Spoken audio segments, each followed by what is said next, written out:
known by its map designation as Area 51. We're now learning Area 51, known as Area 51. Thank you for Near clearing that Area up. 51. Thank you. Known as Area 51. Because Area 51 is very important. They called him Jimmy, and everybody wanted to be his friend. Was good. Welcome here to Area 51 here with Jimmy James, telling you the truth about boxing. Here in Area 51, we talk about boxing, and we love Undisputed here. We like fighters who actually risk and take the fights like they should, and not these sort of fighters that are ducking or, avoiding other fighters or jumping different divisions. So if you like those sort of fighters, this is probably not going to be your channel. So Passport, this is probably not going to be for you. But if you do like real boxing and you like unbiased boxing and you like actually competition boxing, then you're going to like this channel. We don't promote here no nationalism or, nationalist agenda, or we don't promote any, racist agenda or anything like that. It's, to me, the fighters at risk are the ones that should get rewarded and should be spoken well about. But the ones that are not risking, then, those need to be criticized and ridiculed because they're not fighting. They're not, sponsoring the sport of boxing. So if you're into that or into the A side or B side or, who's making the more money, this is probably not going to be a good channel for you. Here, we like Undisputed. And, if you clean your whole division, then you should be considered the best fighter. So you can also check out our webpage, goldenerboxing.com, for more information, stories, and analysis, all for you who are new here. I don't normally make lives. Well, I guess I do make videos in Spanish, but normally lives. But I'm going to start making more videos, or at least, going to try to make more videos in English. So I'm going to be dropping a lot more videos in English. So also we have a big community here of English speaking people here, which I think is important too. I mostly do it in Spanish, but I think it's important that we also do it in English as well, So anyway, let's go to it.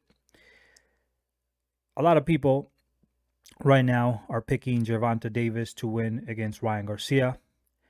And I have a problem. I don't have a problem with you thinking that Gervonta Davis will beat Ryan Garcia. In fact, you might be right. There's a lot of reasons why to think that way. The problem I have is when you think that Gervonta Davis is this super great boxer that he says he is. I have a problem with that because he should have lost already. His record is undefeated, but if you look at his career, and people forget about this, he ducked a lot of fighters. He ducked Gary Russell Jr. He ducked him. Gary Russell wanted him when he was in 126. He definitely wanted to fight Gervonta Davis. He also called him out when 130. So you can't say he didn't do that. He did. But Gervonta didn't want the fight. He could have fought Basil Lomachenko. And Basil Lomachenko, 130, was adamantly calling Gervonta Davis, and Gervonta Davis never wanted to fight. He also had a chance to fight Tevin Farmer as well, but once again, he got away from that fight. And when he went to 135, he could have fought Devin Haney, but he never wanted to take the opportunity to fight for Undisputed Championship. It seems like Gervonta Davis never wanted to fight any of these fighters. So what I'm trying to say is that, yes, he beat Hector Garcia. And yes, he beat boxers like Leo Santa Cruz. And yes, he beat Ronda Romero. But when you look at his resume, he really hasn't fought anybody who's actually proven himself. And, that raises a lot of doubts to me because he has the power, but what's going to happen when he's now facing more difficult opponents, right? And this story, I've seen this before. I saw this with Mike Tyson at one point when Mike Tyson was dropping people like flies. When the opposition started to go up, with the Vander Holyfields, his power actually went down. I saw this with Gennady Golovkin. Golovkin was this destroyer of worlds, but when he fought um, Daniel Jacobs, he could have knocked him out. And in fact, I don't think he's knocked anybody out. Maybe like Banismer Tirosian, but that was pretty much it. Or fighters who like Kamila Smetsa, but those have no pedigree. So when Gennady Golovkin fought the real competition, he could have knocked him out. So I think that Gervonta Davis is not a fighter that has fought American bred fighters. And I think that's going to be a problem, okay, in this coming fight. Now, a lot of people think that I am pro Ryan Garcia. I am not pro Ryan Garcia, okay? Ryan Garcia is a fighter that ducked Javier Fortuna. He went out of a fight with him. And then he also ducked Devin Haney. There's no question about that. Devin Haney called him out and he didn't want to fight him. So he ducked him too. And he also ducked this other guy, Jojo Diaz. He could have fought with Jojo Diaz, but he also left that fight. So that's 3 people that he ducked. Now, it is true that he did fight against Javier Fortuna, but to be honest, he fought him at 140. So Javier Fortuna was the first time that was in that division. So he has history of ducking as well. The problem I have is when you're saying that Gervonta Davis is the best fighter in 130. He's not the best fighter at 130. 135. The best fighter at 135 was and is, it's not was, is Devin Haney because he's the undisputed champion. And in 130, you couldn't say that Gervonta Davis was the best fighter because he never became undisputed. So when they don't become undisputed, they already are leaving a lot of doubts in my head of why are they not becoming undisputed. For example, Stefan Fulton right now wants to fight against Murahon Amaliev, but Amaliev doesn't want to, unify it, which means to me that he's scared of trying to fight, but Fulton is trying to. So you can't blame Fulton for doing that. That's not his fault, but you can see his intentions are to be an undisputed champion. Gervonta Davis comes with this excuse that he doesn't want the belts, that these are not important, but belts are important. That's what's going to make your legacy. No matter what competition you're in, if you don't have belts or something to show that you have won something, that's not going to make a difference. You got to always fight for the belts. And once again, you can say he's a dangerous fighter. You just can't say the best. The best is Devin Haney at 135. And that's just what it is. In fact, if you were going to say he's the most dangerous in 135, well, I think Shakur Stevenson could beat him. But anyway, that's a different story. So people, for some reason or another, think that, Gervonta Davis is going to go into the fight and he is going to, try to catch this guy, thinking that Ryan Garcia is going to just come inside and try to make it a brawl. That's not going to happen. Ryan Garcia will not make that fight a brawl, okay? Because we saw with Ronaldo Romero, who has a dirty style of fighting, that, even though Gervonta was getting clipped, if you commit one error, especially at a close distance, he can time you and hit you and hurt you.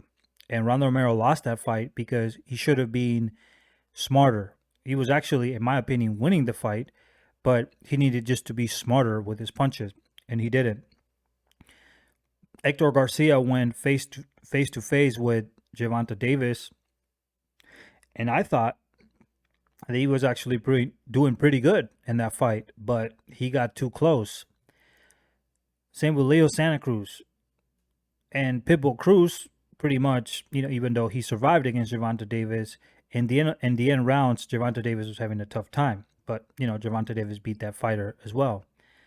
So, Gervonta Davis has shown that if you come inside, he's probably going to knock you out.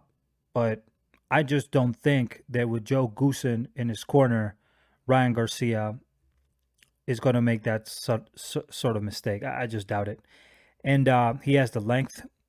He has the width to keep Gervonta Davis off the cliff the whole time. He can just throw the jab and throw the jab and throw the jab. And I think that jab is going to create a lot of problems, especially because the stature of Gervonta Davis. Now, a lot of people say, well, he's just going to slip in. Well, if he slips in, he can get an uppercut. And now he's facing Ryan Garcia. And yeah, Ryan Garcia is not a proven fighter, but to be honest, neither is Gervonta Davis to me because he hasn't fought any real true American fighter, elite fighters. So now he's going to face one. Okay, one that has experience also in the ring, and one that also has enough sparring experience, because that's very important when you come into these fights. Your sparring is very important. So I think I don't see Gervonta Davis beating Ryan Garcia. Now, if Ryan Garcia makes it a brawl, then it will be an easy night for Gervonta Davis, and we can just shut down and say bye-bye. But I don't think that's going to happen. And I think that if Joe Goosen is the type of trainer that I think he is, what he's going to do is that he's going to make Ryan tie up Gervonta Davis anytime he gets in close range, so Gervonta Davis doesn't become a problem. And I think that's something that Ronaldo Romero should have done more often, but he didn't. So I think that a lot of people are underestimating Ryan Garcia. I am not saying that Ryan Garcia is the second coming. In fact, I don't think he beats Devin Haney or Shakur Stevenson. I think he will have a hard time, or somebody like Regis Progress, but I do believe he can beat Gervonta Davis. And for most of my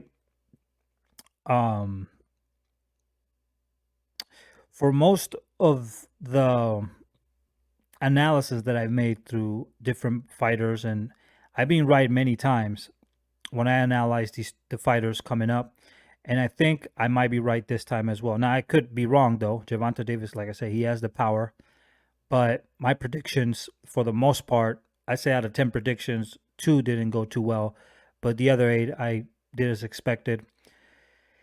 And I just see that it's going to be a little bit hard for Gervonta Davis to come on in. Now, people say, well, Gervonta Davis is going to slip in and slip out, right? It's going to be hard. It's going to be hard if Ryan is fighting backwards, because he's never going to allow Gervonta Davis to get close enough to get clipped. He's not stupid, okay? And something that people don't realize is that Ryan's jab is actually a very powerful jab. And you don't need to see, a lot of people think of and say, well, Gervonta Davis can be knocked out. Nobody's knocked him out. Yeah, that is true. He has a very good jaw. But if you hit him in the temple, you hit him in the body, that might be a different story. That might be a very different story. And if there was one particular fight where I could see that he was struggling, was with Cruz. Okay, and Cruz is not a better boxer than Gervonta Davis, but he was getting hit too much, in my opinion. Okay, and I think Gervonta Davis, if it was just in a boxing style, he gets hit way too much. It's that power that makes that difference. Okay, but at one point he's gonna get hurt if he gets hit that much, because he is not like a Floyd Mayweather Jr. He's not like a Shakur Stevenson where he can keep his distance, throw the jab, or a Devin Haney where he's controlling the pace of the fight. This guy gets hit, okay? This guy actually gets hit a lot, to be honest. So it's just a matter of time till he gets caught, by a powerful shot. And you don't need to knock somebody out, right away in order to hurt somebody. You can just, have, constant power, hitting the target over and over again, just using your jab and, little by little wearing him down. That's how I see this fight panning out. So I think that Ryan Garcia will beat Gervonta Davis in this fight. And I could be wrong, once again, but I do believe he will.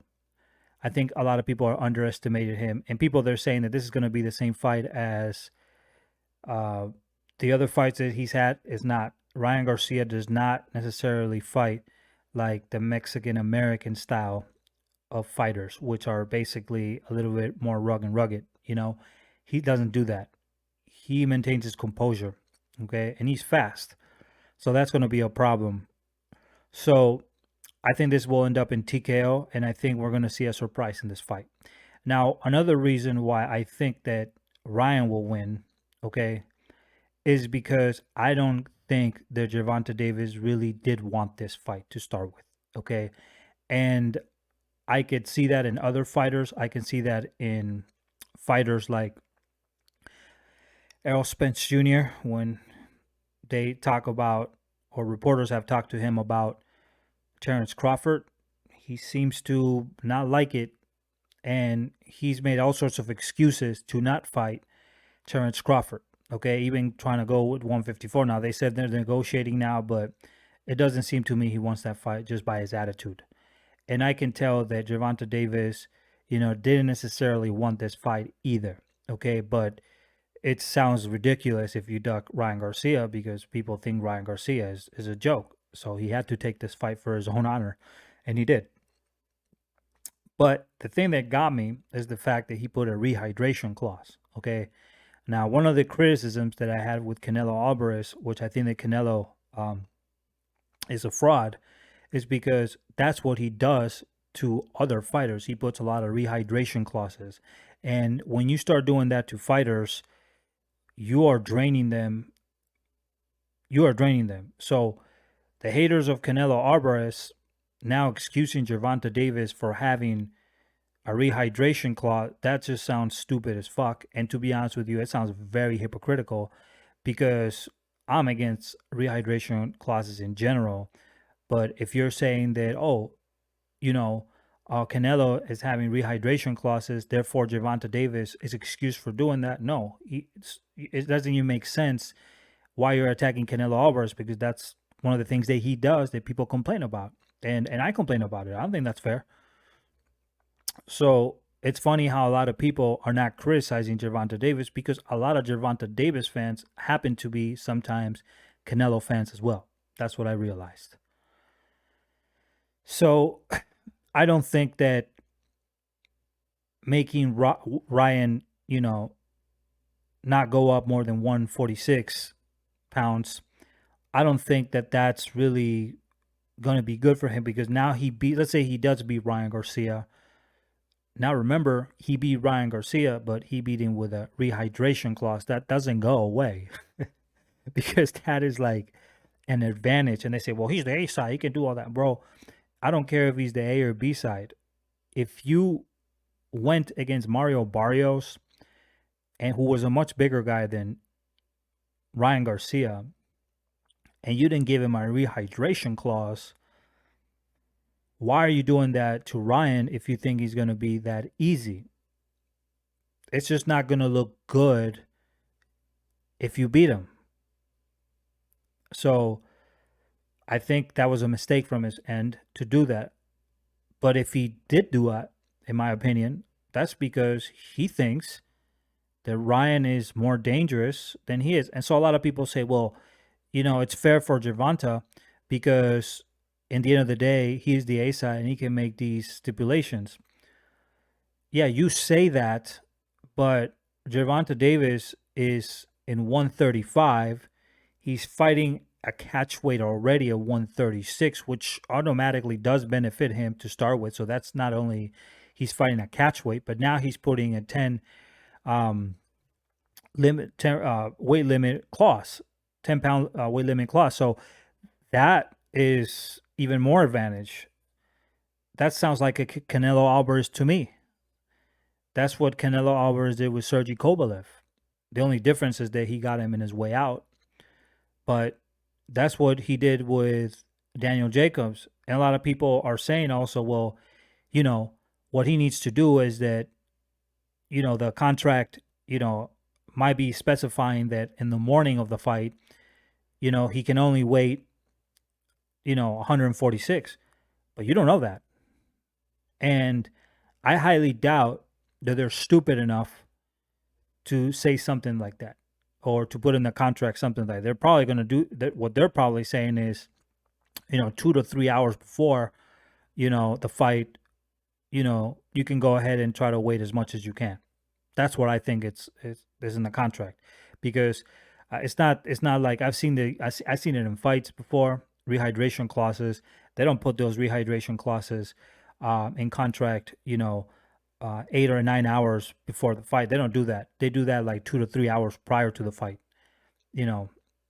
because after that, they can say, okay, see, you didn't do what you were supposed to. Now we're going to fine you. They're always going to find a way to make money out of a fighter. So either way, whether it's in the morning or the afternoon, whatever, it's still not looking good for Gervonta Davis, because now you beat Ryan Garcia, and that's okay if you want to fight him in a catch weight. But when you're putting a limit to his weight, that's a problem. Now, here's the other problem. If Gervonta Davis beats Ryan Garcia, will let's say he tries to fight Devin Haney, is he also going to put a rehydration clause to Devin Haney? Because Devin Haney is a bigger dude. Is he also going to put a rehydration clause? See, that's where we're going. That's why I believe rehydration clause should be legal. It's okay if you want to use a certain pair of gloves, or if you want a bigger ring or whatever, that's fine, because you're still going to fight. But when you're weight draining somebody, I don't think that's fair for any fighter, to be honest with you. So the fact that Gervonta Davis had to go that route, it specifies that he never wanted the fight to start with. That's how I feel. And I think this is going to be, it's an interesting fight. Now, I know a lot of people there are going to be like, oh, you don't know what you're talking about. Well, I do know what I'm talking about, because I've seen this before, okay? All that I know is what I see. And what I can tell you is that, yes, absolutely, Ryan Garcia is not a proven fighter. In fact, last time he fought was 8 months ago. So, totally right about that. But Gervonta Davis hasn't faced American quality. He's fought Mexicans and Dominicans, and that's fine. But he hasn't fought American fighters. And I think that's going to be a big difference in this fight. Okay? He did fight Ronda Romero, but he wasn't having a good time before he knocked him out. In fact, a lot of people thought that, Gervonta Davis was losing the fight. So I think he could have fight him, a lot of these fighters like Gary Russell, etc., but he never did. So I think that's why he doesn't have a loss in his record. And I don't care if they win or lose, to be honest with you. I just want to see fighters fight each other. But anyway, that's my conclusion.